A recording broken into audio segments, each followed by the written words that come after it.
Hindi ka na pwede umuwi. Nang makita ko ang pangalan ko sa isang peking death certificate habang OFW. Ako sa Dubai, nayanig ang buong pamilya sa nakakagulat na katotohanan. Hindi ko malilimutan ang araw na iyon. Ako si Maricel, 38 taong gulang, isang OFW. Sa Dubai sa loob ng 8 taon. Katulong ako sa isang mayamang pamilya. Hindi man madali ang buhay ko roon, tiniis ko ang lahat para sa aking 2 anak at sa asawa kong si Ramon na naiwan sa Pilipinas. Araw-araw, halos 14 na oras akong nagtatrabaho. Madalas akong umiiyak sa gabi habang nakatitig sa litrato ng mga anak ko. Pero sa tuwing maririnig ko silang magsabi ng, "Ma, salamat po. Mahal ka namin," nawawala ang pagod ko. Hindi ko alam na habang nagpapakahirap ako sa ibang bansa, may isang napakalaking pagtataksil na unti-unting binubuo ng mga taong pinakamamahal ko. Isang gabi, habang nagliligpit ako ng mga pinggan, tumunog ang cellphone ko. Tumatawag ang kapitbahay naming si Aling Rosa. Kinabahan ako. Bihira siyang tumawag. "Maricel, may kailangan akong sabihin." "Bakit po? May nangyari ba sa mga anak ko?" Tahimik siya sandali. Hindi ko alam kung paano ko sasabihin ito pero may kakaibang nangyayari rito. Biglang bumilis ang tibok ng puso ko. "Ano po iyon?" Huminga siya ng malalim. "May nakita akong dokumento sa munisipyo. Nakapangalan sa'yo. Nakapangalan sa akin." "Ano pong dokumento?" Tahimik siya. Pagkatapos ay sinabi niya ang mga salitang nagpahinto sa paghinga ko. "Death certificate mo." Parang tumigil ang mundo. Ano? "Maricel, sa records dito, patay ka na." Nanlamig ang buong katawan ko. Nabitawan ko ang cellphone. Hindi ako makahinga. Hindi ako makapagsalita. Paano ako magiging patay kung buhay ako? Kinabukasan, agad akong humingi ng kopya ng dokumento sa pamamagitan ng isang kakilala. At nang makita ko ito, halos mawalan ako ng malay. Nakasulat doon ang buong pangalan ko. Petsa ng kapanganakan ko. Address namin.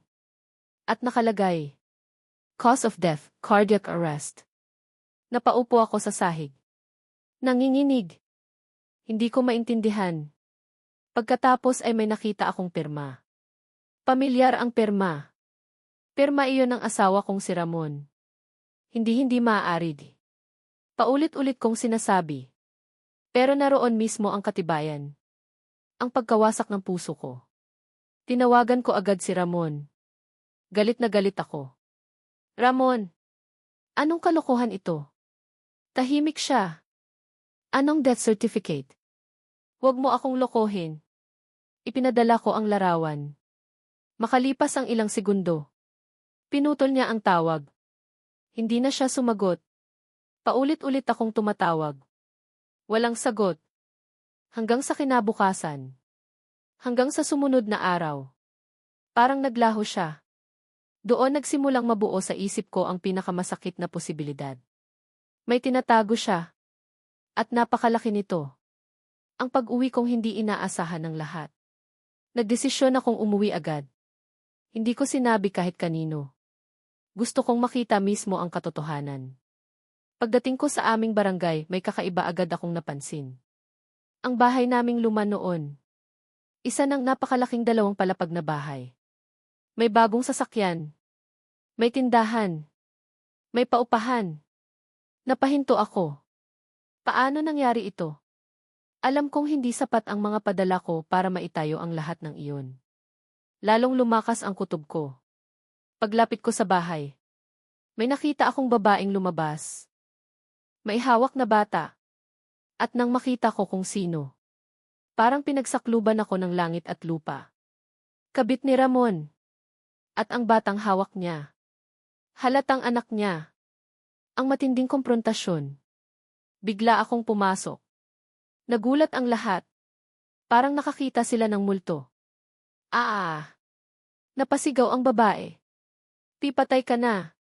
Buhay yay." Sigaw ko. Lumabas si Ramon. Namutla siya.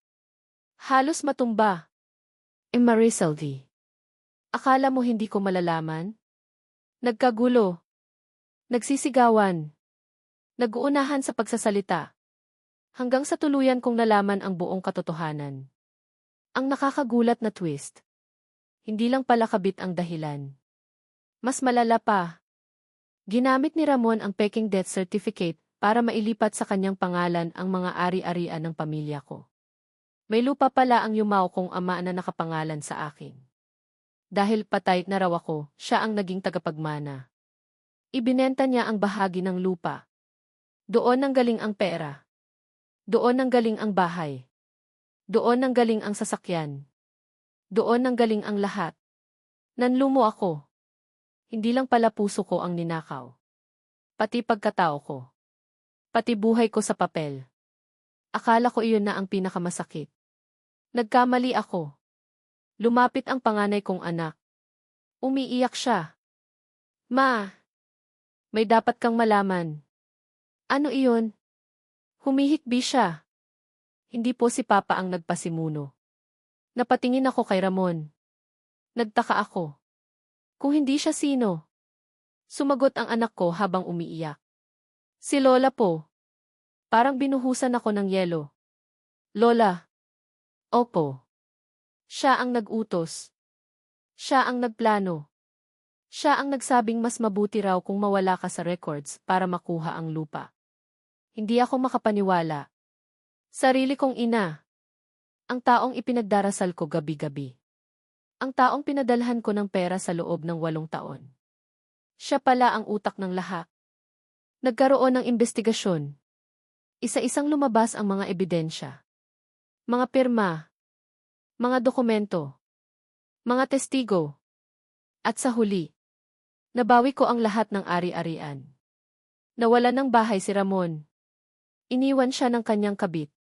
Nasira ang lahat ng pinaghirapan nilang itayo gamit ang kasinungalingan. Ngunit higit sa lahat, nabawi ko ang aking pangalan. Nabawi ko ang aking dangal. At nabawi ko ang karapatang mabuhay bilang taong pilit nilang kipinatay sa papel. Sa harap ng salamin isang gabi, napangiti ako habang umiiyak. Dahil minsan, hindi ang pinakamalaking laban ng isang VV ay ang hirap sa ibang bansa, kundi ang pagtataksil ng mga taong iniwan mong pinagkatiwalaan. At minsan, ang pinakamasakit na sugat ay hindi galing sa mga estranghero, kundi sa sariling pamilya.